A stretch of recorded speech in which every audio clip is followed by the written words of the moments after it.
Kaya tara na mga mare, mag-shot puno na tayo! Let's go! Choose your cake.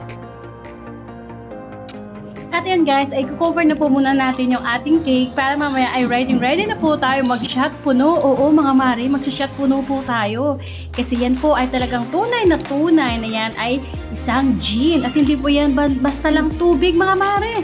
Uy mare ha, hindi po yan talaga mare tubig lang, kundi kita mo naman mare. Oh, di ba? Tunay na talagang gin yan mare, kaya tara na mare. Hindi lang po porket na may cake ka na, ay meron ka pang gin. Opo, may gin ka pa mare, kasi pag halimbawa na meron kang cake ay may gin ka na, at talagang sulit talaga mare ang birthday mo. Kaya tara na mare, tawagin na natin sila pare para mag-shot puno na tayo mga mare. At hindi lang po talaga yan mare, kaya talaga may nakabaon na yan mare. Oh. Kailangan mare sa pagkabaon. Talagang baon na baon talaga mare. Ano ba kasi nakabaon mare? Diyos ko naman ikaw naman no. Spin mo kasi maayos sa akin mga mare para hindi ko pa ko maging direkti ang mind ko kasi iba talagang baon na sinasabi mo mare. Mare, ang gin ba mare? Hindi ko ano nasa isip mo mare. Gin ba mare? Isa-shot puno ba natin? At malapit na nga talaga tayo dito matapos mga Mario. At nilagay ko na nga yung mga toppers niya.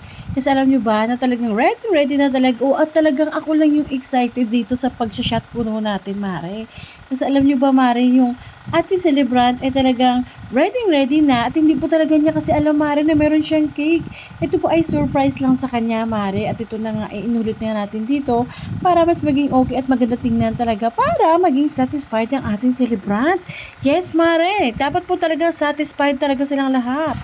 Hoy Mare ha, baka mamaya after natin ito at pag nagkalasing nga naman talaga Mare, huwag po natin kainin yung topper. Kasi minsan po ay pag hilo-hilo na talaga dyan ay kinakain na yung topper. Akala lahat po dyan ng topper o design man ay nakakain. Mare, hindi ho. At ito ay printable topper lang siya. So, hindi po yan siya nakakain, Mare, ha? Huwag niyo pong kalimutan. At baka gawin niyo pa ho yan ay pulutan. Abay, hindi ho yan nakakain, Mare.